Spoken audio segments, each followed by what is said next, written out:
हा माझा जन्मसिद्ध हक्क आहे आणि तो मी मिळवणार.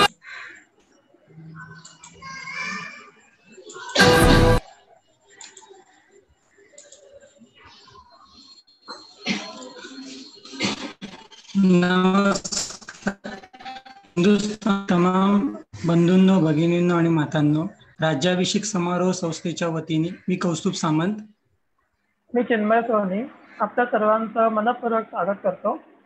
मी आपल्या राज्याभिषेक समारोह संस्थेचा थोडक्यात परिचय करून देतो. आपली राज्याभिषेक समारोह संस्था ठाणे ही तरुणांमध्ये भारताच्या गौरवशाली इतिहासाची जागृती आणि आवड निर्माण करण्यासाठी संस्था गेली 3 दशके कार्यरत आहे. संस्थेमार्फत दरवर्षी ठाणे जिल्ह्यातील 80 ते 90 महाविद्यालयातील तरुणांना राज्याभिषेक उत्सव तरुणांना घेऊन रायगड परिक्रमा, रायगड दर्शन, राज्याभिषेक उत्सव यामध्ये सहभागी होतो. विशेष म्हणजे राज्याभिषेक समारोह संस्था ही एकमेव संस्था आहे जी राज्याभिषेक अगोदर संपूर्ण 18 किलोमीटरची रायगड परिक्रमा करून रायगडावरील सर्व कार्यक्रमात सहभागी होते.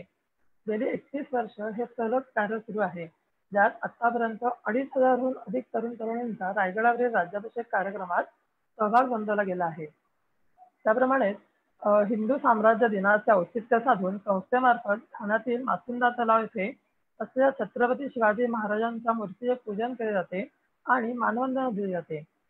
संस्थेमार्फत ठाण्यातील गडकरी रंगायतन येथे शिवकालीन इतिहासावर आधारित गेली अनेक वर्ष कार्यक्रम घेण्यात आले. इथे ओशाळला मृत्यू, रायगडला जेव्हा जाग येते, शिवकल्याण राजा अशी अनेक प्रसिद्ध नाटके दाखवण्यात आली आहेत, जी सर्वांसाठी खुली असतात. या कार्यक्रमात बाबासाहेब पुरंदरे, सुभाष शेवडे अशा अनेक मान्यवरांनी मार्गदर्शन केले आहे. गेली काही वर्षे दिवाळीला दुर्गबंधनी स्पर्धा घेण्यात येत आहे, ज्यात ठाणे जिल्ह्यातील 100हून अधिक मंडळे देखील सहभागी होतात. स्पर्धेचा पारितोषिक वितरण कार्यक्रमाच्या वेळी निनादजी बेडेकर, पांडुरंगजी बलकवडे, सच्चिदानंदजी शेवडे, शरदजी पोंक्षे, सौरभजी करडे अशा महाराष्ट्रातील अनेक प्रसिद्ध व्याख्यात्यांचे मार्गदर्शन लाभले आहे. ठाण्यात विविध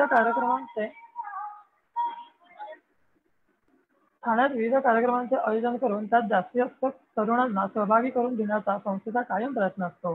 संस्थेच्या कार्यक्रमात सहभागी झालेले पुढील कार्यक्रमात कार्यरत होऊन कार्यकर्ते म्हणून काम करतात. अशी शृंखला गेली 3 दशके सुरू आहे. सध्याला चिनी व्हायरसच्या प्रादुर्भावाने कोणतेही जाहीर कार्यक्रम आपल्या संस्थेमार्फत होत नाहीयेत. त्यामुळे संस्थेच्या सोशल मीडियावर, फेसबुक पेजवर किंवा युट्यूब चॅनलवर काही ऑनलाईन कार्यक्रम घेण्यात येत आहेत. त्याच प्रकारे आजचं लोकमान्य टिळकांच्या पुण्यतिथीचे औचित्य साधून हा आजचा कार्यक्रम आपण आयोजित केला आहे. अतिशय दुर्दम्य अशी इच्छाशक्ती, चिकाटी, अन्यायाविरुद्ध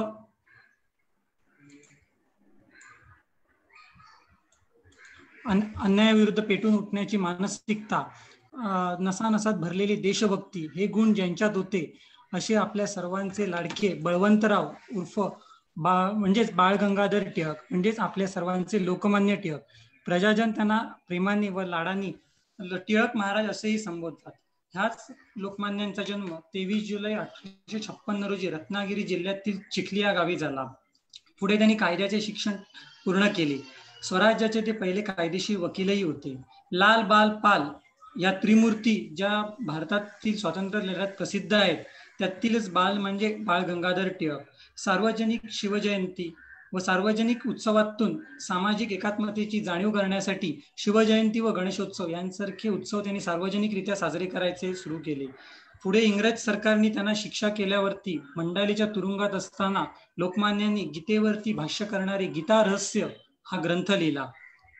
लोकांमध्ये जनजागृती करण्यासाठी लोकमान्यांनी मराठीतून केसरी आणि इंग्रजीमधून मराठा अशी वर्तमानपत्रे सुरू केली. यातून ते अग्रलेख लिहित असत. सरकारचे डोके ठिकाणावर आहे का, हा त्यांच्या टिळकांचा जगप्रसिद्ध लेख सर्वांनाच माहिती आहे. हिंदुस्थानाला स्वराज्य मिळाल्याशिवाय तरुणोपाय नाही हा संकल्प लोकमान्यांनी सोडलाच होता आणि त्यामुळेच त्यांनी संपूर्ण भारत मातेला स्वराज्य हा माझा जन्मसिद्ध अधिकार आहे, हक्क आहे आणि तो मी मिळवणारच अशी सिंहगर्जना दिली.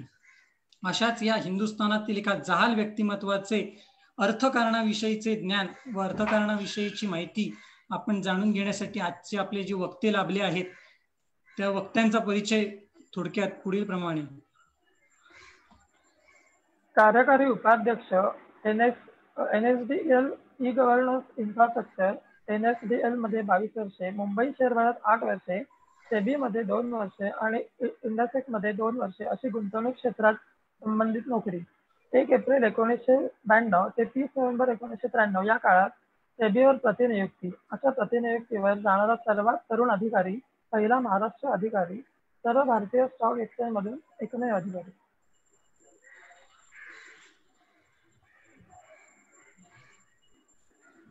(1988) पासून सातत्याने अर्थसंकल्पीय विश्लेषण आजपर्यंत विविध विषयांवर त्यांनी 2000च्या वरती त्यांचे लेख प्रसिद्ध आहेत. नोटबंदी आणि भारतीय अर्थकारण, स्वराज्य व्याख्यानमाला, मनमोहन ते मोदी, वाटचाल महासत्तेकडे, थेट विदेशी गुंतवणूक, आजची गुंतवणूक अशी त्यांची 3800 पेक्षा जास्त व्याख्याने ही प्रसिद्ध आहेत. केल्याने देशाटन, मोदी अर्थकारण, नीती रणनीती, गुंतवणूक पंचायतन, मार्केट मेकर्स, अर्थसंकल्प, अनेक अर्थ, गुंतवणूक तुमची माझी, गुंतवणूक सुरू, अर्थसंकल्प आणि भारतीय अर्थव्यवस्था असे अनेक पुस्तकांचे अनेक पुस्तक प्रकाशित झाले आहेत. डॉक्टर पारनेर अर्थशास्त्र पुरस्कार, उद्यम कौस्तुभ पुरस्कार, सिकॉम पुरस्कार, आनंद भडकमकर अवॉर्ड, तेजस पुरस्कार, स्वामी विवेकानंद पुरस्कार 2017, जायंट्स अवॉर्ड, कैलासबाई मेहता सेवा पुरस्कार, युनायटेड वेस्टर्न बँक पुरस्कार, नॅशनल सेव्हिंग्स ऑर्गनायझेशन पुरस्कार, आदर्श डोंबिवलीकर पुरस्कार, vocational exchange award, rotary club, Pune विद्यापीठ असे अनेक नामवंत पुरस्कार त्यांना मिळालेले आहेत. पुस्तक लेखन व भाषणे या संदर्भात डॉक्टर मनमोहन सिंग यांच्या निमंत्रणावरून प्रदीर्घ भेट. ETVवरील अर्थसंकल्पीय विश्लेषणाचे माजी पंतप्रधान नरसिंहरावांकडून अभिनंदन, प्रत्यक्ष भेटीत चर्चा. लोकसत्तेमधील गुलजारच्या कविता या 3 लेखांची गुलजार यांच्याकडून प्रशंसा. संलग्न INBS तर्फेच्या राष्ट्रीय अधिवेशनाचा उद्घाटन. फेसबुकवर गुलजार ओगरी सारख्या ललित लेखनांची मालिका यांनी केली आहे. अशाच या थोर व्यक्तींना आपण आज वक्ते म्हणून बोलवलेले आहे. तरी मी सरांना विनंती करतो की त्यांनी आपल्या श्रोत्यांना संबोधित करावे. नमस्कार. राज्याभिषेक समारोह संस्थेने आज मला माझे विचार मांडायचे आणि तुमच्यासारख्या जाणकार टिळकप्रेमी श्रोत्यांसमोर अर्थकारणी लोकमान्य हा विषय सादर करण्याची जी संधी दिली त्याबद्दल सुरुवातीलाच मी संस्थेचे सर्व पदाधिकारी यांचे आणि तुमच्यासारख्या टिळकप्रेमी जाणकार श्रोत्यांचे मनापासून आभार मानतो आणि माझ्या विवेचनाला सुरुवात करतो. आता माझी जी ओळख करून दिली आणि त्याच्यानंतर जे विषय सांगितला त्यानुसार आजच्या आपल्या सत्राचा विषय आहे अर्थकारणी लोकमान्य. कारण आपल्या देशामध्ये एक एकंदरीतच पद्धत अशी आहे की आपण कोणत्याही व्यक्तिमत्वाला एका विशिष्ट चौकटीमध्ये नेहमी बंदिस्त करतो. आता तसाच प्रकार लोकमान्यांच्या बाबतीत होतो. केवळ तो त्यांच्याच बाबतीत होतो अशातला प्रकार नाहीये. लोकमान्य म्हणलं की मंडाले, गीता रहस्य, स्वराज्य हा माझा जन्मसिद्ध आणि मग अगदी शालेय जीवनात जायचं झालं तर मग शेंगांच्या टरफलांची गोष्ट त्यांनी 3 प्रकारे लिहिलेला संत हा शब्द अशी सुरुवात होते. टिळकांचं राजकारणातलं किंवा साम्राज्य स्वातंत्र्य युद्धातलं जे जहाल मतवादी अशी जी एक प्रतिमा आहे त्याचंही वर्णन आपल्याकडे केलं जातं. पण खरं सांगायचं म्हणजे लोकमान्य टिळक हे व्यक्तिमत्व हे असं एखाद्या चौकटीत बसवण्याजोगं नाहीये. टिळकांचे अत्यंत जवळचे सहकारी म्हणजे साहित्य सम्राट नची केळकर जे 1896 ते 1920 असे 24 वर्ष लोकमान्यांच्या सहवासामध्ये होते.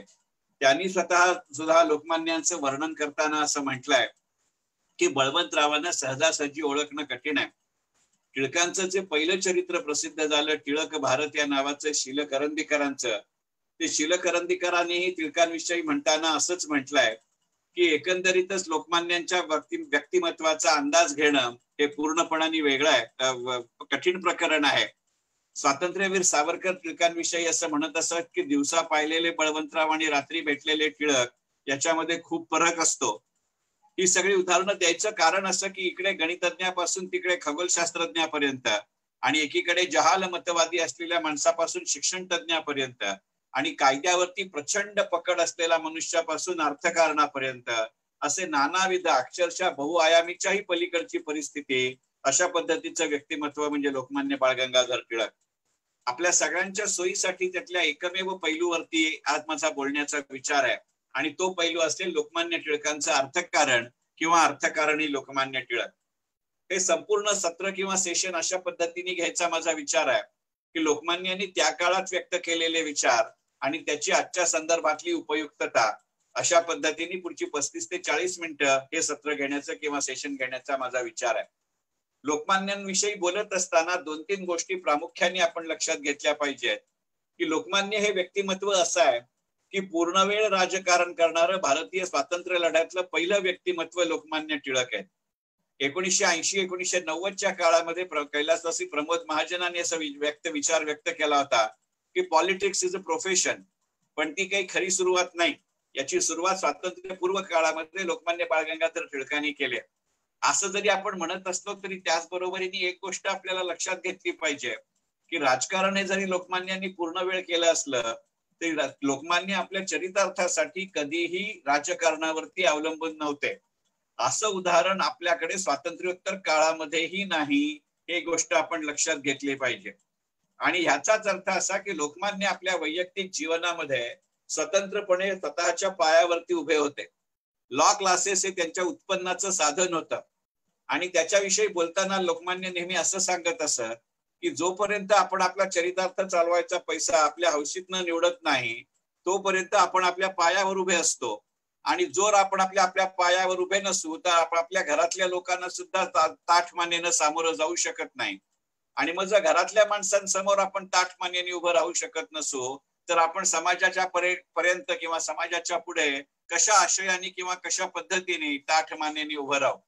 म्हणजे अर्थकारणाकडे इतक्या आमूलाग्र वेगळ्या पद्धतीने पाहणारा एक अर्थकारणी आणि त्याच वेळेला राजकारणी म्हणजे लोकमान्य बाळ गंगाधर टिळक.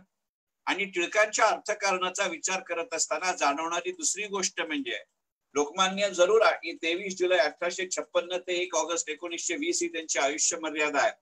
टिळकांच्या आयुष्यातली सर्वोच्च प्राधान्यक्रम हे भारताला स्वातंत्र्य मिळवून देणं हा जरूर आहे. पण टिळकांनी ज्या वेळेला आर्थिक विषयक, संरक्षण विषयक किंवा परराष्ट्र विषयक आपली धोरणं आणि मतं मांडली आहेत त्यावेळेला टिळकांच्या नजरेसमोर फक्त त्यावेळेचा परतंत्र भारत होता अशातला भाग नाही. स्वातंत्र्य मिळाल्यानंतरही भारताचं राजकारण, भारताचं अर्थकारण, भारताचं परराष्ट्र धोरण कसं असलं पाहिजे या संबंधितले विचार लोकमान्यांनी मांडले आहेत. मी मगाशी म्हटलं तसं लोकमान्यांचे विचार आणि त्याची आजच्या काळातली आजच्या संदर्भातली उपयुक्तता अशा आशयाने जर या दृष्टिकोनाकडे पाहायचं झालं किंवा या विषयाकडे पाहायचं झालं तर मला पटकन आठवणारी गोष्ट म्हणजे आपल्याला सगळ्यांना माहितीये की आत्ताच 12 मे 2020 आपले पंतप्रधान नरेंद्र मोदी यांनी या राष्ट्राला उद्देशून भाषण केलं आणि त्याच्यामध्ये आपल्याला आत्मनिर्भर भारत अभियानाची घोषणा दिली. त्या 18-19 मिनिटाच्या भाषणामध्ये ज्या मुद्द्यांचा उल्लेख आहे ते तर महत्वाचे आहेतच, पण त्याहीपेक्षा जे 2-3 शब्द नाही आहेत ते जास्त महत्वाचे आहेत असं माझं मत आहे. त्याच्यातला एक शब्द जो नाहीये तो आहे स्वदेशी, दुसरा शब्द जो नाहीये तो आहे चीन आणि तिसरा शब्द जो नाहीये तो म्हणजे लोकमान्य बाळ गंगाधर टिळक. कारण त्या संपूर्ण भाषणाचं सूत्र हे be local, be vocal and be global असं आहे. मग अशा पद्धतीचा बी लोकल, बी व्होकल आणि बी ग्लोबलचा सगळ्यात मोठा उद्गाता म्हणजे लोकमान्य बाळ गंगाधर टिळक आहे.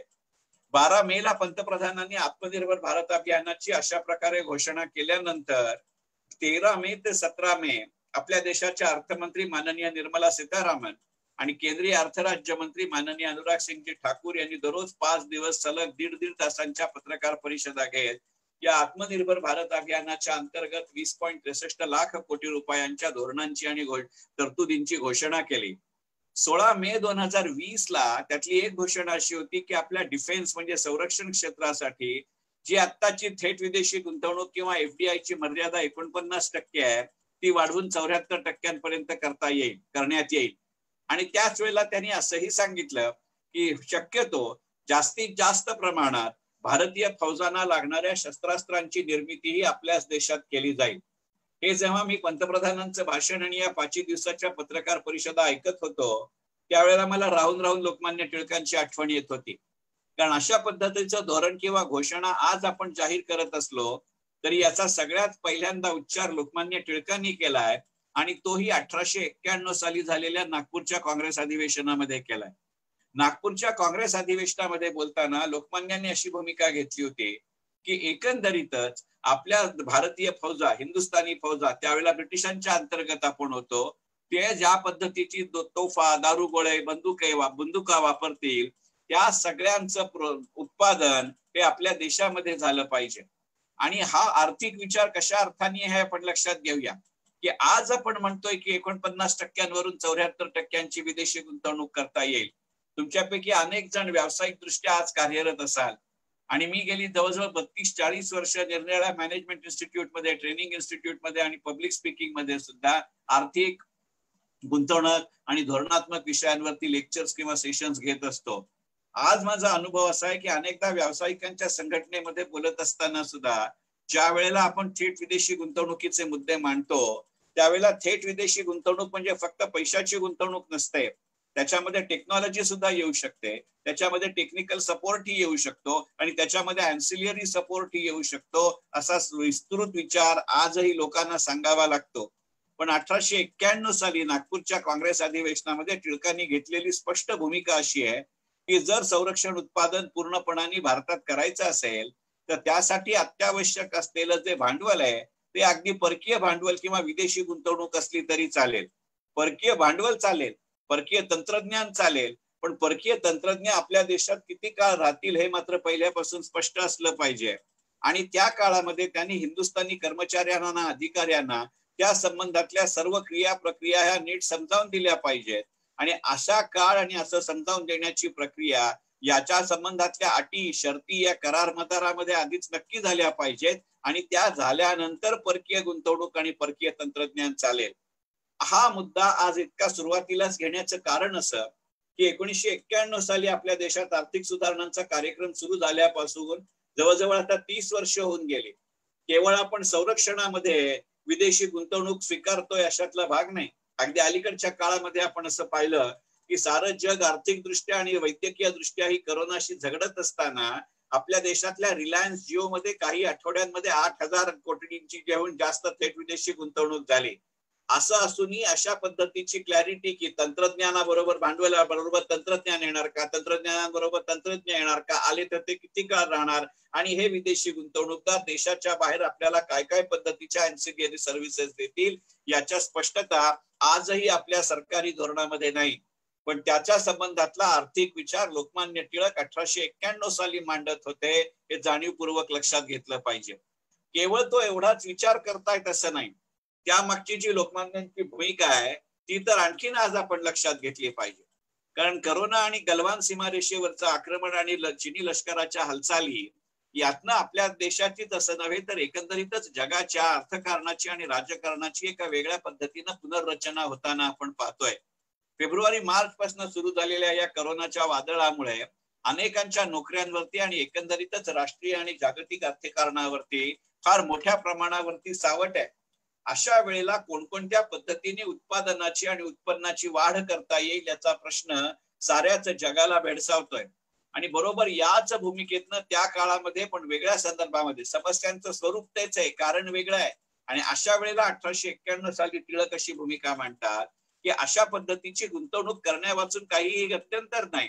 कारण आपल्याकडे ज्या पद्धतीने तत्कालीन ब्रिटिश राज्यकर्ते वागवत होते यातनं भारताचं झालेलं आर्थिक शोषण प्रचंड मोठं आहे. लोकमान्यांनी त्या काळामध्ये दाखवलेली गोष्ट अशी आहे की 30 वर्षामध्ये ब्रिटनने आपल्या देशातनं 90 कोटी पाऊंड नेले. दरवर्षी गुरांची आयात वाढतीये आणि या दृष्टिकोनातनं एकंदरीतच आपल्या देशातलं वैयक्तिक उत्पन्न हे कमी होत आहे.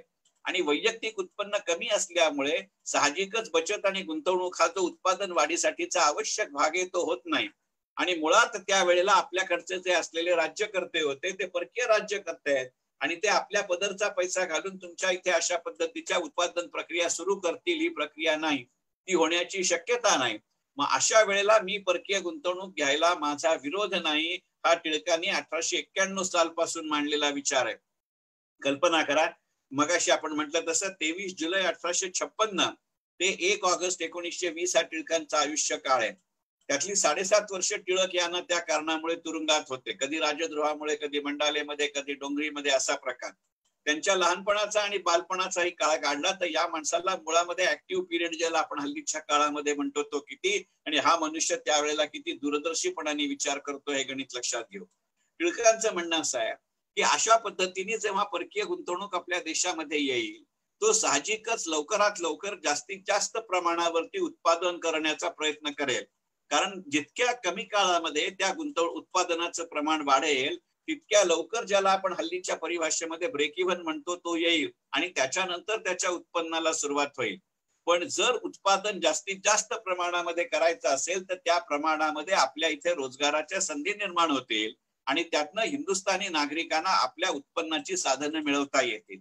असं उत्पन्न मिळत राहिलं, ते कुटुंबापर्यंत पोचत राहिलं की त्यातनं जो होणारा फायदा आहे त्यातनं अशा प्रकारच्या प्रक्रियेतनं स्वातंत्र्याच्या किंवा गुंतवणुकीच्या मागणीतनं आपलं उत्पन्न आणि आपलं राहणीमान वाढतं. हे म्हटल्यानंतर मनुष्याला एक प्रकारचं जे स्थैर्य येईल त्याच्या जोरावरती आपल्याला आपल्या स्वातंत्र्य लढ्याची चळवळ ही आणखीन तीव्रतम आणि संघर्षमय करता येईल याच्यावरती लोकमान्यांचा विश्वास आहे. असं उत्पादन करत असताना ज्याला आपण हल्लीच्या काळामध्ये एंड टू एंड म्हणतो असाही विचार लोकमान्य करतायत आणि याला असलेली पार्श्वभूमी आपण लक्षात घेऊया. म्हणजे केवळ अर्थार्जनाचा विचार त्याच्या मागे अशातला भाग नाही, वेगवेगळ्या प्रकारचा सामाजिक आणि आर्थिक आणि बौद्धिक असाही भाग आहे. आज आपण कोरोनाच्या काळामध्ये काही जणांच्या डिप्रेशनच्या केसेस ऐकतोय.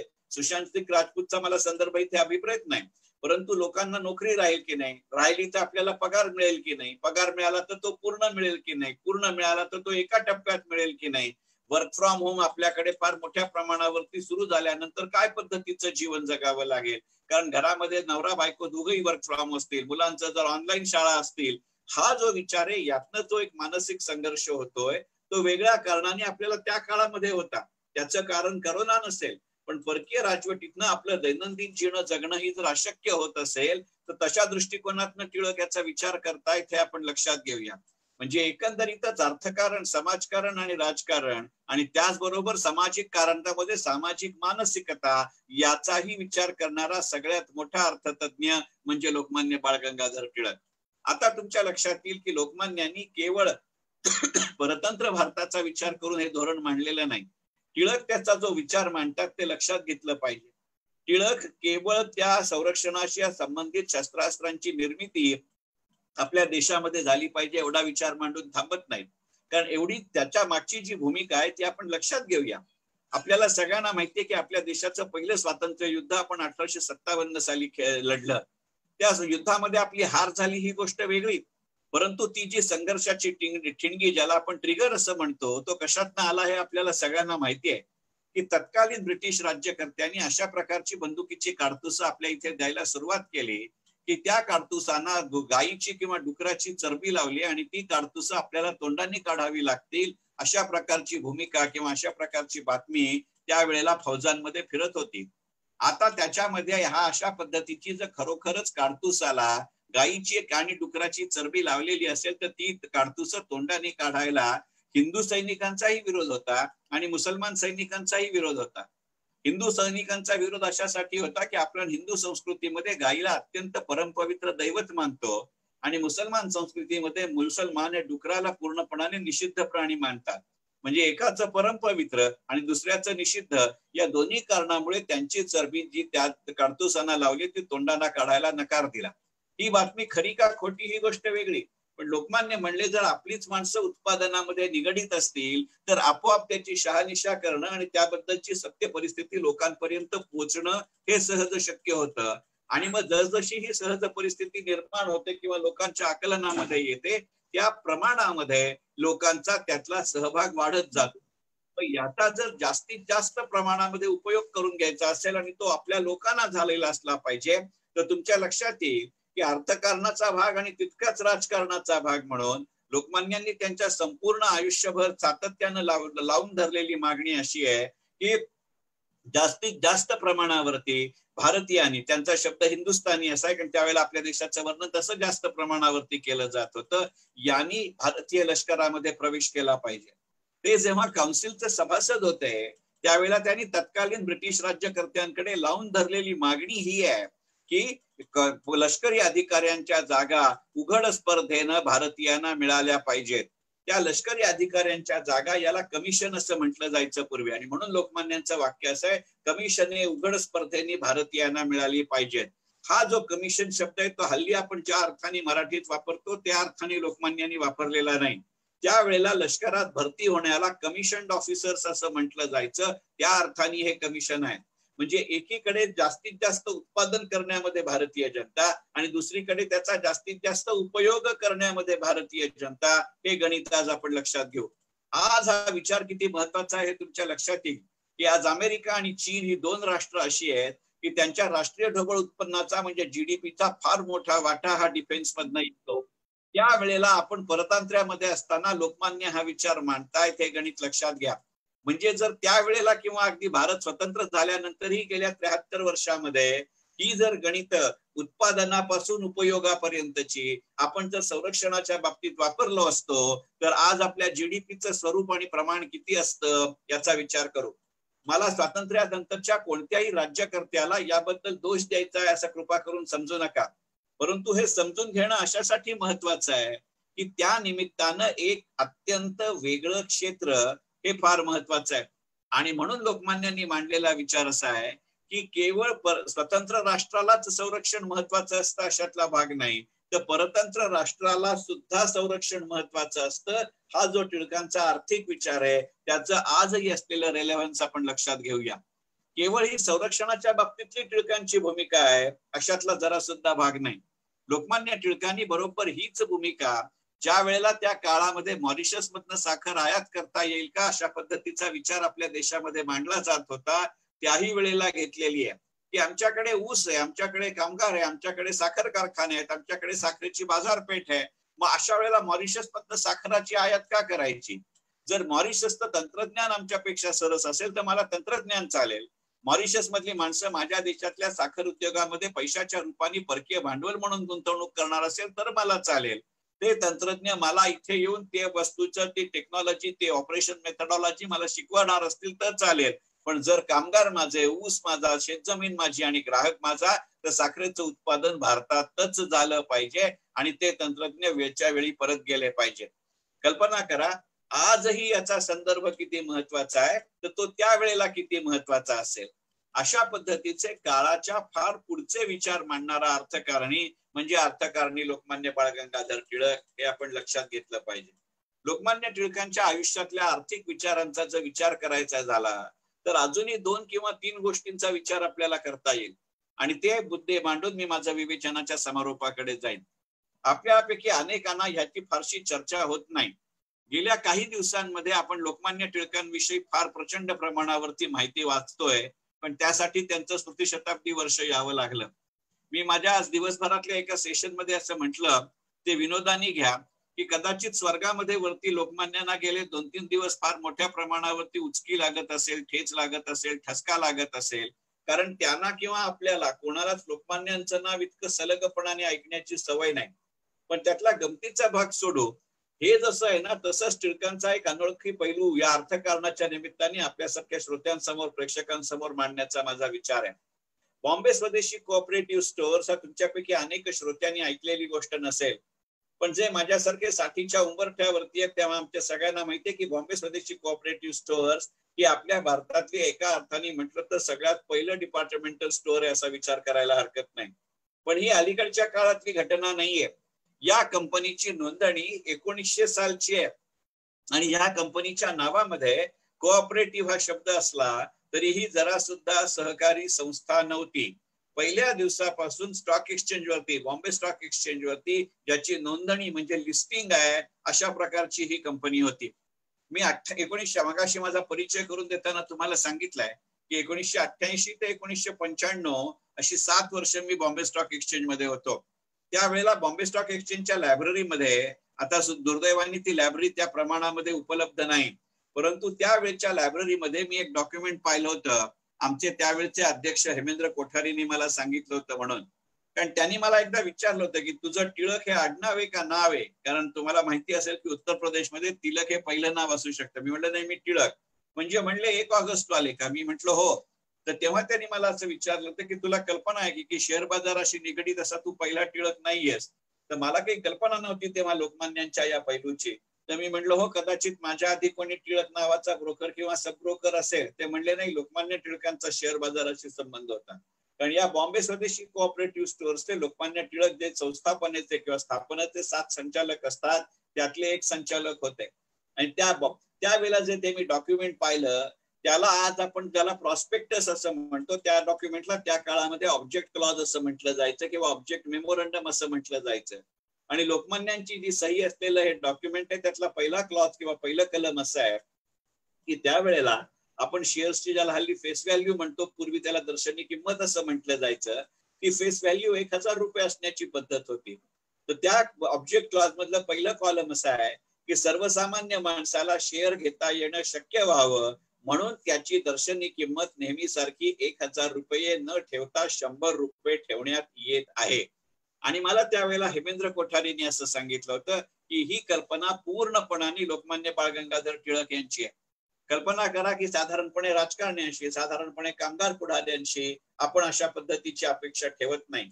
पण परतंत्र भारतातल्या लोकमान्यांनी त्यावेळेच्या सर्वसामान्य नागरिकांना शेअर घेता यावं याचा विचार केला. अशा पद्धतीची 1000 रुपयाची फेस व्हॅल्यू 100 रुपये ठेवणं याला आपण हल्लीच्या परिभाषेमध्ये स्प्लिट ऑफ फेस व्हॅल्यू म्हणतो. मग स्प्लिट ऑफ फेस व्हॅल्यू या संकल्पनेचे भारतातले जनक लोकमान्य बाळ गंगाधर टिळक आहेत असं म्हटलं तर ते वावगं ठरेल का? त्या काळामध्ये बॉम्बे स्वदेशी कोऑपरेटिव्ह स्टोअर मध्ये अशी पद्धत होती की दरवर्षी एक अत्यंत चांगल्या कर्मचाऱ्याची बेस्ट एम्प्लॉय किंवा उत्कृष्ट कर्मचारी म्हणून निवड केली जायची. ही पद्धत आपल्याकडे अजूनही आहे. परंतु साधारणपणे अशा कर्मचाऱ्याला एखादं मानपत्र दिलं जातं, शाल श्रीफळ दिले जाते, काही कॅश कॉम्पेन्सेशन दिलं जातं. पण टिळकांच्या काळामध्ये बॉम्बे स्वदेशी कोऑपरेटिव्ह स्टोअर्स मध्ये अशी पद्धत होती की जर त्या सहकार्याची कर्मचाऱ्याची इच्छा असेल तर या गोष्टी तर केल्या जायच्याच, पण बॉम्बे स्वदेशी कोऑपरेटिव्ह स्टोअर्सचे काही शेअर्स त्याला भेट म्हणून दिले जायचे. आणि ही संकल्पना लोकमान्यांची होती. मग आज ज्याला आपण इसॉप म्हणतो याचेही जनक लोकमान्य बाळ गंगाधर टिळक आहेत का याचाही विचार करावा लागतो. आणि म्हणून मी मगाशी असं म्हटलं की एकंदरीतच फक्त परतंत्र भारताचा विचार करून लोकमान्यांनी कोणतीही भूमिका मांडलेली नाही. लोकमान्यांनी सदैव स्वतंत्र भारतामध्येही विचार केलेला आहे. आपण लोकमान्यांच्या बद्दल अनेक वेळेला फेमिन कोड किंवा दुष्काळ याची चर्चा करतो. त्यावेळेला शेतकऱ्यांपर्यंत पोहोचून मग त्या फेमिन कोडचं किंवा दुष्काळी कायद्याचं मराठीमध्ये संक्षिप्त रूपांतर करून केसरीच्या माध्यमातून वाटणारा संपादक आहे. त्यांनी सगळ्यात पहिल्यांदा ते काउन्सिलचे मेंबर असताना आपल्यापैकी अनेकांना कल्पना असेल की लोकमान्य पुणे महानगरपालिकेचे सभासद म्हणून निवडून आलेले होते, लोकमान्य युनिव्हर्सिटीच्या सिनेटवरती निवडून आलेले होते आणि लोकमान्य काउन्सिलवरतीही निवडून आलेले होते. या वेगवेगळ्या टप्प्यांवरती झालेल्या घटना आहेत. तर अशा पद्धतीने जेव्हा दुष्काळ कायदा आला त्यावेळेला लोकमान्यांनी तत्कालीन ब्रिटिश राज्यकर्त्यांना विनंती केली होती की तुम्ही अशा पद्धतीचा कायदा लोकांपर्यंत पोहोचेल याच्याबद्दल ह्याची खबरदारी घ्या किंवा याच्या संबंधातली कार्यवाही करा. परंतु ब्रिटिश सरकारने टंगळमंगळ केली. एकंदरीतच टिळकांच्या सूचनेवरती ब्रिटिश सरकारने कार्यवाही न करण्याचं हे एकमेव किंवा पहिलं उदाहरण नाहीये. मगाशी जो आपण संरक्षणाचा विचार केला आणि ज्या वेळेला लोकमान्य ही मागणी लावून धरत होते की कमिशनने उघड स्पर्धेने मिळाली पाहिजे, ही मागणी त्यांनी काउन्सिलमध्येही केली आहे. त्यावेळेला ब्रिटिश सरकारने असं सांगितलं की अशा पद्धतीचं सैनिकी शिक्षण घेण्यासाठी ज्या पद्धतीची शारीरिक, मानसिक, भावनिक चिकाटी, जिद्द हे लागतं, कौशल्य हे लागतं, हे भारतीयांकडे नाही. असं जर प्रशिक्षण सुरू करून आम्ही त्यांना दिलं तर ते मध्ये सोडून जातात. यात वेळेचाही अपव्यय होतो आणि पैसाही खर्च होतो. तर लोकमान्यांनी सांगितलं याची मी हमी घेतली तर ते म्हणले याची नाही, तुम्ही खर्चाची हमी घेता का? लोकमान्य म्हणले मी प्रॉमिसरी नोट लिहून द्यायला तयार आहे. मग अत्यंत आवाजवी रकमेची अत्यंत थोड्या वेळामध्ये प्रॉमिसरी नोट द्या असं सरकारने लोकमान्यांना सांगितलं. लोकमान्यांनी प्रत्यक्षात ती प्रॉमिसरी नोट दिली पण त्यांच्यावरतीही कार्यवाही झाली नाही. तसंच हे फेमिन कोडचं होतं. मग ह्याचा विचार करून लोकमान्यांनी त्याचं संक्षिप्त मराठी रूपांतर केलं आणि ते केसरीच्या वितरकांबरोबर शेतकऱ्यांपर्यंत पोहोचल्याची कल्पना केली. मग ब्रिटिश सरकार असं म्हणलं की हा मूळ कायदा नाही. ते म्हणले मी तुम्हाला हेच सांगत होतो. त्यामुळे ज्यांच्यासाठी मला किंवा ज्यांच्यापर्यंत हा कायदा मला पोचवायचा होता त्यांच्या दृष्टीने जी महत्वाची गोष्ट होती ती मी सांगतोय त्याच्यात. त्या गोष्टी कुठच्या होत्या? त्या कायद्याच्या तरतुदी अशा होत्या की सारा भरण्याचा संबंध हा उत्पन्नाशी राहिला पाहिजे. जर तुम्हाला शेतीमध्ये त्या वर्षी तितकं उत्पन्न आलं नाही तर सारा भरण्याची गरज नाही. ती कर्जमाफी नाहीये, सारा भरायचा नाही असं त्यांचं म्हणणं आहे. आपण सारा भरू नका असं लोकमान्य सांगत नाहीये. लोकमान्य असं म्हणतात की जो रास्त सारा आहे तो जरूर द्या, परंतु तो सारा देण्यासाठी कोणत्याही प्रकारचं कर्ज काढू नका, कोणत्याही प्रकारे राहतं घर गहाण ठेवू नका. त्याचबरोबर शेत जमीन, बैल आणि शेतीची अवजारं हेही गहाण ठेवू नका. या तरतुदी त्या सारा कायद्यातल्या किंवा फेमिन ऍक्ट मधल्या किंवा दुष्काळी कायद्यातल्या आहेत. इतकी सविस्तर चर्चा किंवा माहिती आपल्याला लोकमान्यांविषयी दिली जात नाही. पण केवळ इतकीच मागणी करून लोकमान्य थांबलेले नाही. जो शेतकऱ्यांशी संबंधित मुद्दा होता तो त्यांनी शेतकऱ्यांशी लावून धरलाय आणि काउन्सिलमध्ये मागणी करताना त्यांनी ब्रिटिश सरकारला असं विचारलंय तत्कालीन की साऱ्याचा संबंध त्या वर्षाच्या शेतीच्या उत्पन्नाशी आहे की साऱ्याचा संबंध त्या आर्थिक वर्षाशी आहे. आजही आपल्याला या मुद्द्याचा विचार करावा लागेल. अशा पद्धतीच्या या घटना आहेत. केवळ इतकाच विचार करून ते थांबले तसं नाही, तर ते म्हणले भारतीय जनतेमध्ये जसे शेतकरी आहेत ज्यांच्या साऱ्याचा आपण विचार करतो, तर ज्या वेळेला अशा प्रकारचा दुष्काळ पडतो किंवा या न त्या कारणाने कृषी मालाचं उत्पादन कमी होतं त्यावेळेला बाजारातली महागाई वाढते. मग आमच्या देशामध्ये जसे शेतकरी आहेत तसेच आमच्याकडे नोकरदार आहेत आणि नोकरदारांमध्ये ज्या प्रमाणात आणि ज्या वेगाने महागाई वाढते त्या प्रमाणात आपले महागाईचे काही खर्च भरून निघत नाही. आजही आपल्याकडे मागणी तोच परिस्थिती तीच असते आणि त्यावेळेला टिळकांनी त्यावेळेला पहिल्यांदा महागाई भत्त्याची मागणी केलेली आहे. मग आज जो तुम्हाला आणि मला महागाई भत्ता मिळतो त्याचेही जनक लोकमान्य टिळक आहेत असं म्हटलं तर, कारण ही वस्तुस्थिती आहे. अशा पद्धतीनं महागाई भत्ता असेल, प्रॉव्हिडंट फंड असेल, ग्रॅच्युटी असेल, हे टिळकांच्या कामगार पुढाऱ्यांनी भारतीय अर्थकारणाला दिलेली देणगी आहे. हा विषय आपण लक्षात घेतला पाहिजे. केवळ अशा पद्धतीनं, कारण आपल्याला सगळ्यांना माहितीये की स्वदेशी, स्वराज्य, बहिष्कार आणि राष्ट्रीय शिक्षण या 4 तत्वांवरती टिळकांनी आपली चतुसूत्री मांडली. पण अशा पद्धतीनं स्वदेशीचं उत्पादन करत असताना त्याच्या वितरणाची आणि विक्रीचाही विचार लोकमान्य करतात. साहजिक त्यावेळेला आजच्यासारख्या मॉल्स म्हणा किंवा डिपार्टमेंटल स्टोअर्स म्हणा ही नव्हती. मग लोकमान्यांनी या स्वदेशीचा विचार मांडताना असं सांगितलं की आपल्याकडे त्यावेळेला कार्तिकी एकादशीची वारी होत असे, आषाढी एकादशीची वारी होत असे, तर कार्तिक एकादशीच्या वारीमध्ये वर्षानुवर्ष टिळकांनी स्वदेशी वस्तूंचं प्रदर्शन आणि विक्री होईल अशी व्यवस्था केली. याच्या मागचा आर्थिक विचार आज आपण लक्षात घेऊया.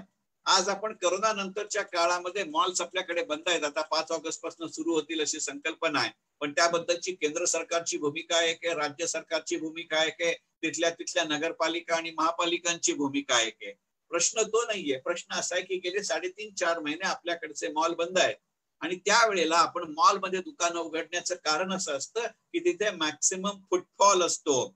त्यावेळेला मॉल नव्हते, पण जिथे मॅक्सिमम फुटफॉल असतो तिथे आपलं दुकान असलं पाहिजे ही जी संकल्पना आहे.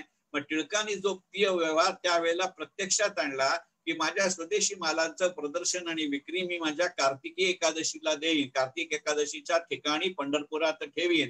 आज तुमच्या लक्षात घ्या की अशा पद्धतीच्या वारीचं आपल्या समाजात असलेलं भावनिक स्थान, आपल्या समाजात असलेलं सामाजिक स्थान आणि त्यामुळे जास्तीत जास्त संख्येने जास्तीत जास्त जागा होऊन एका ठिकाणी माणसं जिथे येतात तिथे प्रत्येक जण ती वस्तू विकत घेईल अशातला भाग नाही, परंतु निदान अशा प्रकारच्या वस्तू आपल्या देशात बनतात, त्या या भावाच्या असतात, त्या यासाठी उपयोगी पडतात. यातनं ज्याला आपण आयबॉल कॉन्टॅक्ट असं हल्ली म्हणतो तो टिळकांनी तिथे निर्माण केला. हाही अर्थकारणी लोकमान्यांचा एक अत्यंत आगळा वेगळा पैलू आहे की नाही. मग अशा पद्धतीची टिळकांच्या जीवनातली एक गोष्ट जी आपल्याला साधारणपणे माहिती असते ती म्हणजे पैसा फंड. आपण एक गोष्ट लक्षात घेऊया की पैसा फंड ही लोकमान्य टिळकांनी सुरू केलेली संकल्पना नाही, ती अंताजी काळे यांची मूळ संकल्पना आहे. अंताजी काळेंची अशी इच्छा होती की लोकमान्यांनी पैसा फंड या संकल्पनेचं संचालक व्हावं. विशेषतः ते बॉम्बे स्वदेशीचे झाल्यानंतर त्याला लोकमान्यांनी नकार दिला आणि त्याचं कारण जे सांगितलं हा अर्थकारणाचा विचार आहे. लोकमान्य असं म्हणले की बॉम्बे स्वदेशीचे जे प्रवर्तक आहेत ते वेगळ्या पद्धतीची माणसं आहेत. माझ्यावरती ब्रिटिशांची कितीही वक्र दृष्टी असली तरी त्याचा बॉम्बे स्वदेशीला फटका बसण्याची शक्यता कमी आहे आणि जरी चुकून फटका बसला तरी त्याच्याबद्दलची आवश्यक ती कारवाई करण्याची त्यांची क्षमता आहे.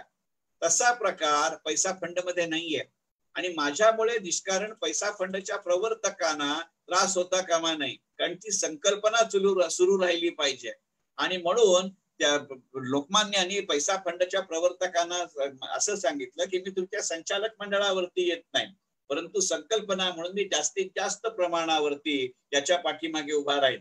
आपल्याला कल्पना आहे की त्याच्यानंतर टिळकांची जिथे जिथे व्याख्यानं झाली, जिथे जिथे भाषणं झाली, तिथे तिथे पैसा फंडचे कार्यकर्ते उभे राहत असतात.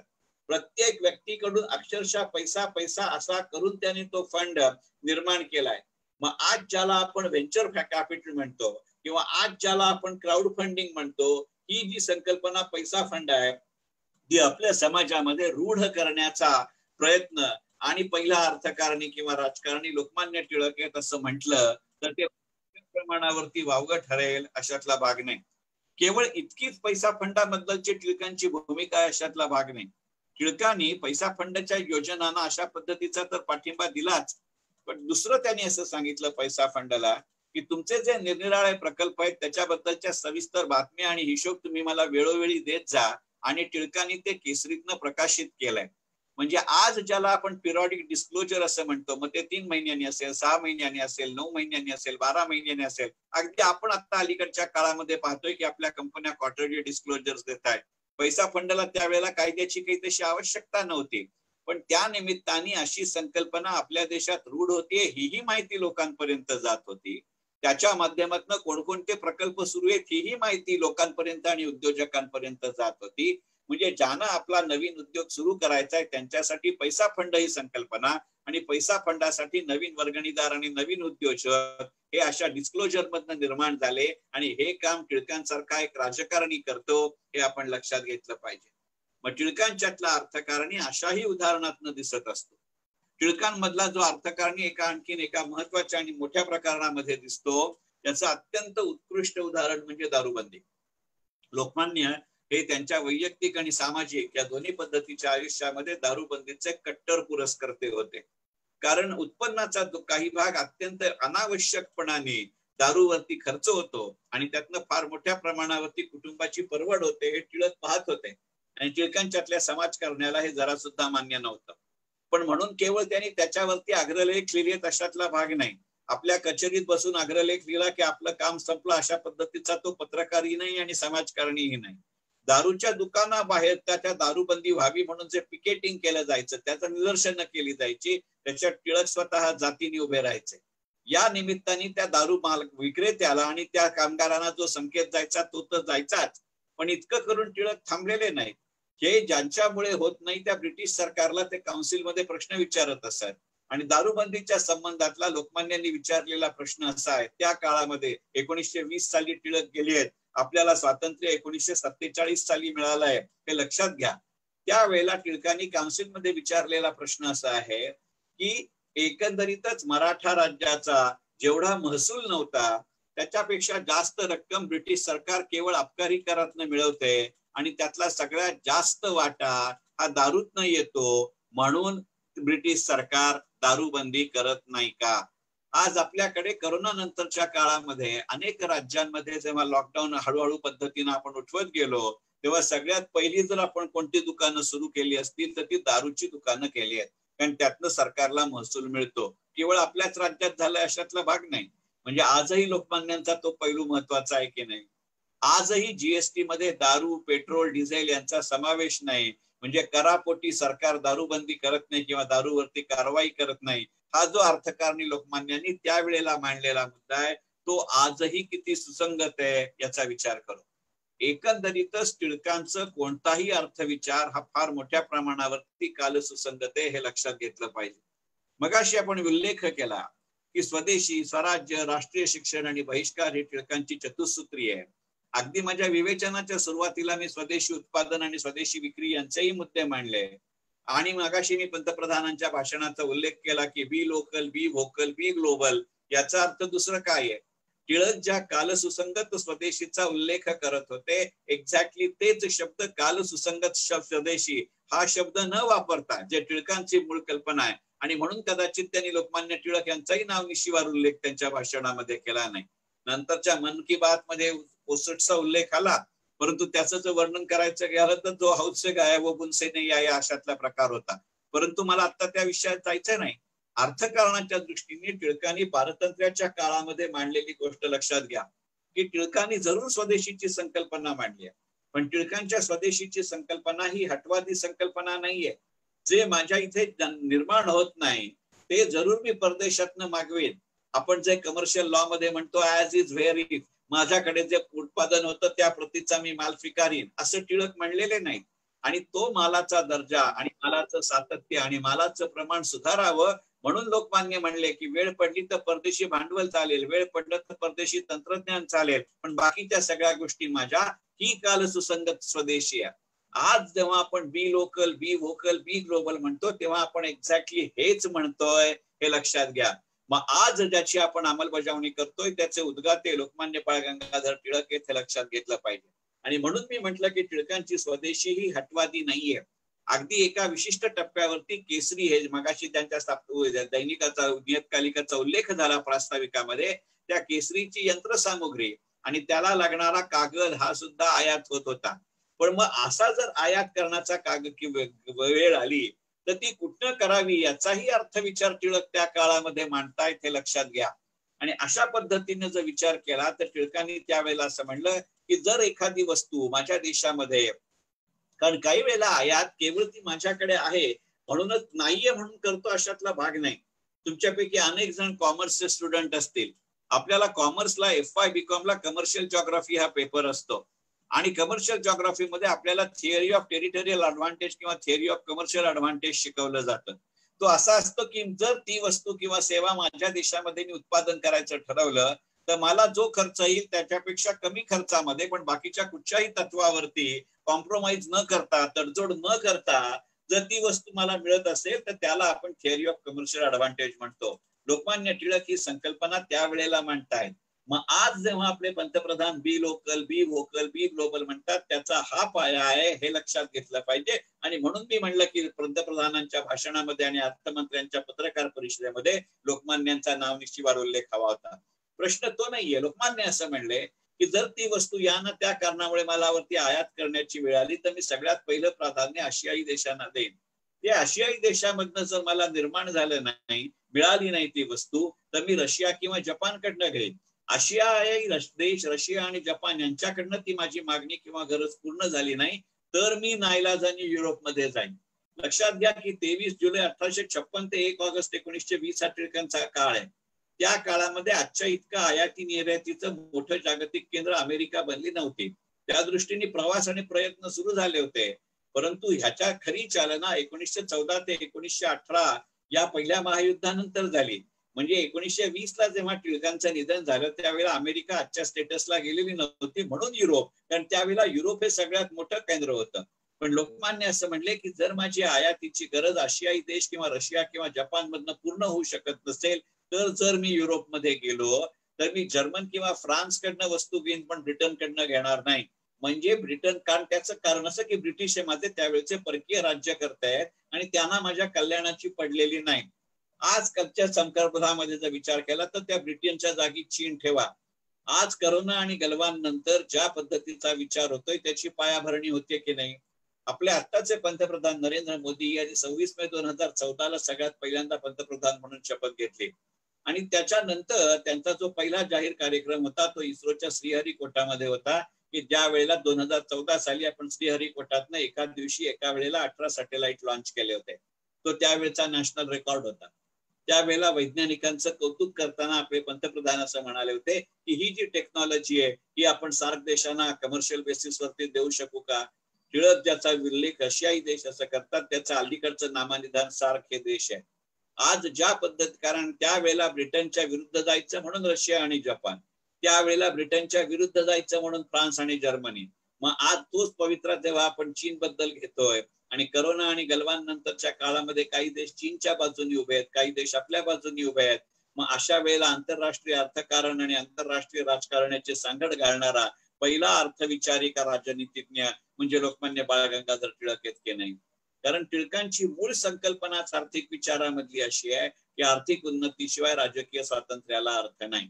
आणि मग या दृष्टिकोनातनं जर टिळकांच्या अर्थकारणाचा विचार करायचा झाला तर आंतरराष्ट्रीय अर्थकारण आणि आंतरराष्ट्रीय राजकारण यांचा सखोल अभ्यास करून त्याचा राजकीय स्वातंत्र्य लढ्याची सांगड घालणारा पहिला अर्थकारणी राजकारणी भारतातला किंवा अर्थ राजकारणी म्हणजे लोकमान्य बाळ गंगाधर टिळक आहेत ह्याचा विचार केला पाहिजे.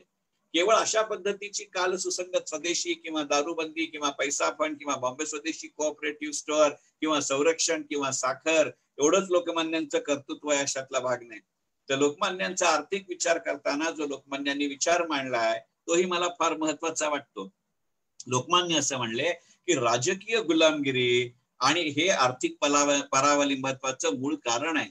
ब्रिटिश मधले जे उदारमतवादी आहेत ते तुम्हाला समाजवादाच्या गप्पामध्ये गुंगवून ठेवतात आणि इथे ब्रिटिश राज्यकर्ते तुमची आर्थिक लूट करतात. ती आर्थिक लूट किती करतात त्याचं प्रमाण मी मगाशी सांगितलं की 30 वर्षात 90 कोटी पाऊंड नेले. दरवर्षी मोठ्या प्रमाणावरती गुरांची आयात होते. ब्रिटनच्या पंतप्रधानाला 5,000 रुपये महिन्याचा पगार असताना इथे भारतातल्या व्हाईसरॉयला मात्र 20,000 असतो. मग त्यांनी प्रश्न विचारला होता की याचा अर्थ असा आहे का की ब्रिटनच्या पंतप्रधानापेक्षा व्हाईसरॉय चौपट काम करतो. त्यावेळेचं एक सर्वसाधारण गणित होतं की 1 रुपयाच्या कापसावरती ब्रिटिश सरकार 20 रुपये कमावतं. काउन्सिलमध्ये टिळकांनी विचारलेला प्रश्न आहे मग या 19 रुपयातले किती पैसे हिंदुस्थानी नागरिकांसाठी आणि हिंदुस्थानी सुविधांसाठी पैदा होतात. त्यावेळेला आपल्याला अनेक जण आजही सांगतात की ब्रिटिश सरकार आपल्याकडे होतं म्हणून आपल्याकडे रेल्वे आणि पोस्ट आली. तर टिळकांनी त्याचं केलेलं वर्णन असं आहे की हे आधुनिक तैनाती फौजा आहेत, त्या आमच्यासाठी केलेल्या नाहीत, त्या तुमच्यासाठी केल्या, त्या आमच्यासाठी केल्या म्हणून आमच्यावरती खर्च दाखवायचा नाही. कल्पना करा आज असे अनेक प्रश्न आपणही आपल्या अर्थकारणाविषयी मग ते जागतिक पातळीवर असतील, स्थानिक पातळीवर असतील, राज्यांच्या पातळीवर असतील, केंद्रांच्या पातळीवरती असतील, अशा पद्धतीने आपण अलीकडच्या काळातल्या आपल्या राजकारणाचा विचार करतो का किंवा अर्थकारणाचा विचार करतो का हे पाहिलं पाहिजे. त्या दृष्टीने टिळकांचं जे एक अग्रलेखातलं वाक्य आहे ते सांगण्याचा मोह मला आवरत नाही. टिळक म्हणले की आपलं आर्थिक परावलंबित्व त्यावेळेला कशामुळे आलं तर टिळक त्यांच्या अग्रलेखात असं म्हणतात की असा कोणताही धंदा, टिळकांच्या काळचं हे वर्णन आहे, असा कोणताही धंदा किंवा उद्योग आता शिल्लक उरला नाही की ज्यात लबाड आणि अयोग्य माणसांनी आपला शिरकाव करून घेतलेला नाही. मग तो धंदा राज्य चालवण्याचा असू दे किंवा भीक मागण्याचा असू दे. हे अलीकडचं वाक्य नाही, हे माझं वाक्य नाही, टिळकांच्या काळात लोकमान्यांच्या अग्रलेखातलं वाक्य. आणि मग अशी परिस्थिती ज्या वेळेला जन्माला येते अशा माणसाला तुम्ही अर्थकारणी म्हणणार की नाही. आपला जरी विश्वास नसला तरी तत्कालीन राज्यक्रांत्यांचा आणि तत्कालीन उद्योजकांचा नक्की होता. लोकमान्य टिळकांचं नरसिंह चिंतामण केळकरांनी 3 खंडात्मक चरित्र लिहिलंय. त्या खंडात चरित्राच्या 3ऱ्या खंडातल्या पान नंबर 16 वरती त्यावेळेच्या लोकांनी, उद्योजकांनी लोकमान्यांना टिळक महाराज संबोधत काय काय प्रकारची पत्र लिहिली आहे त्याचे उल्लेख आहे.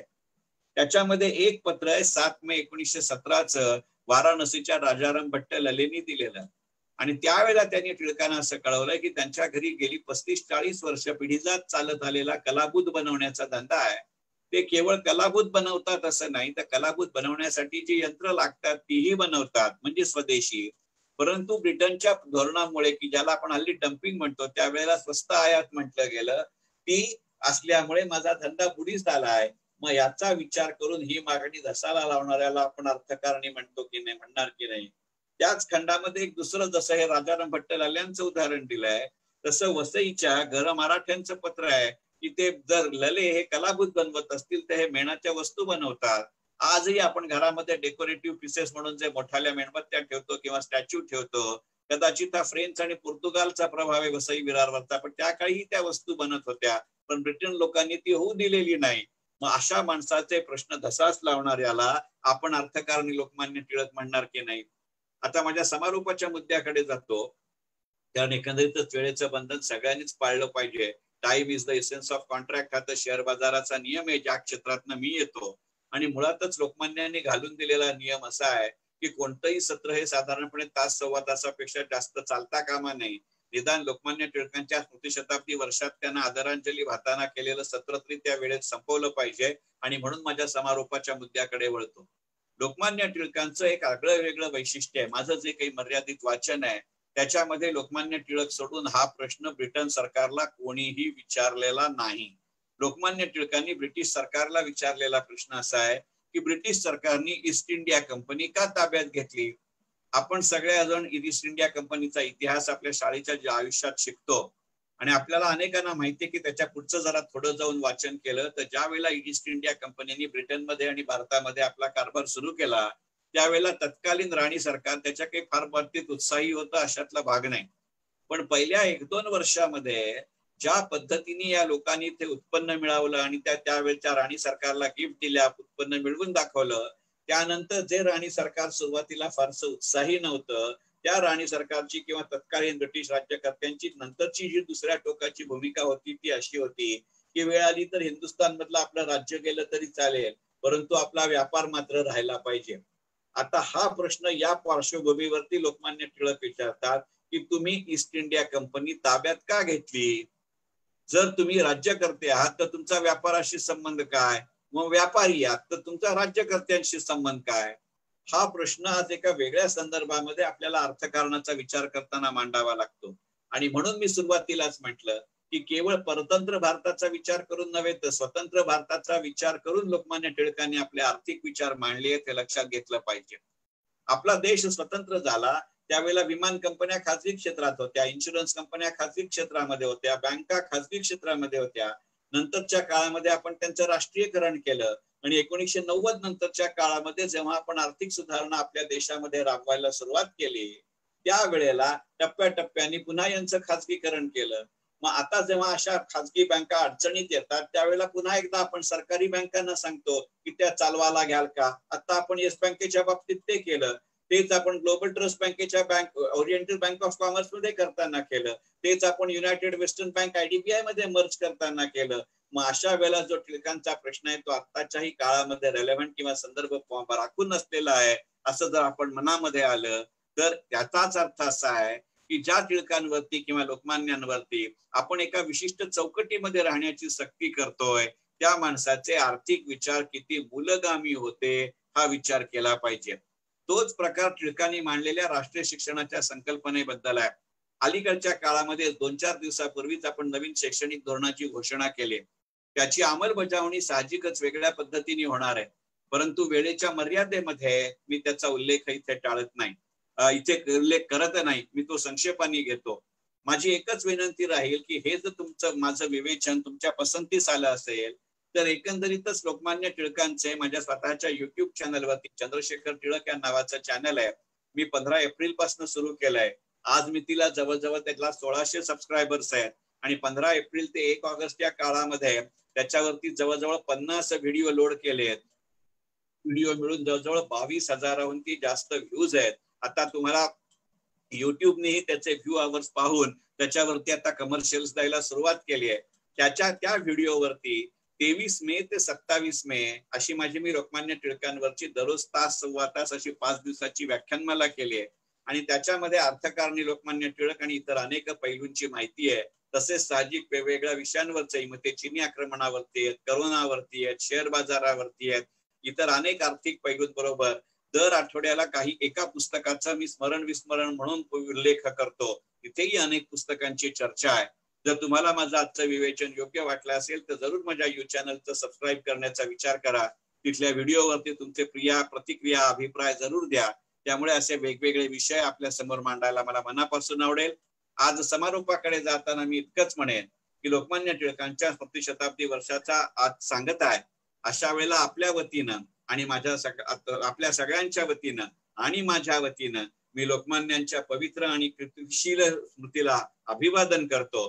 पुनश्च एकदा राज्याभिषेक समारोह संस्था आणि त्याचे सर्व पदाधिकारी आणि कार्यकर्ते यांनी मला माझे विचार मांडण्याची ही संधी दिली त्याबद्दल तुम्हा त्या सर्व कार्यकर्त्यांचे, पदाधिकाऱ्यांचे, संस्थेचे आणि हा व्हिडिओ पाहत असलेल्या सर्व टिळकप्रेमी श्रोत्यांचे मनापासून आभार मानतो आणि आपली इथेच रजा घेतो. मनपूर्वक धन्यवाद. धन्यवाद सर. दिनांक 1 ऑगस्ट 1920 रोजी दुपारी 1:30 वाजता या लोकमान्यांनी आपल्या इहलोकीचा प्रवास संपवला. त्या काळी दूरचित्रवाणी नव्हते किंवा दूरध्वनी पण नव्हते, तरी पण लोकमान्यांच्या या कार्याला सलाम म्हणून लाखोंचा जनसमुदाय आजच्या मुंबई म्हणजे त्या काळच्या बॉम्बे ठिकाणी उसळला होता. यावरूनच लोकमान्यांचे अनेक पैलू आपल्या लक्षात येतात. लोकमान्यांबद्दल काही सांगायचे झाल्यास टिळक बाळ गंगाधर, महाराष्ट्राचा कोहिनूर, दूरदृष्टीचा सागर, राजकारणी प्रवीण जो, निज स्वातंत्र्यासाठी ज्यांनी केल्या अनंत खटपटी, ज्यांची धडाडी असे मोठी, काय वर्णन तिचे करू. वाक् चातुर्य ज्याचे बृहस्पती समान साचे, धावे दणाने इंग्रजांचे पाहून ज्यांच्या लेखाला. धन्यवाद. धन्यवाद सर. धन्यवाद खूप. सर्व श्रोत्यांचे तमाम सर्व बंधुभगिनींचे धन्यवाद आणि राज्याभिषेक संस्था आपल्या संस्थेच्या सर्व कार्यकर्त्यांचे आभार मानतो.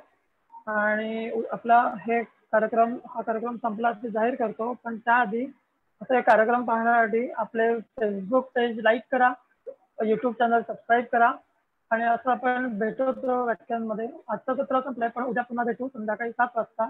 जय हिंद. वंदे मातरम.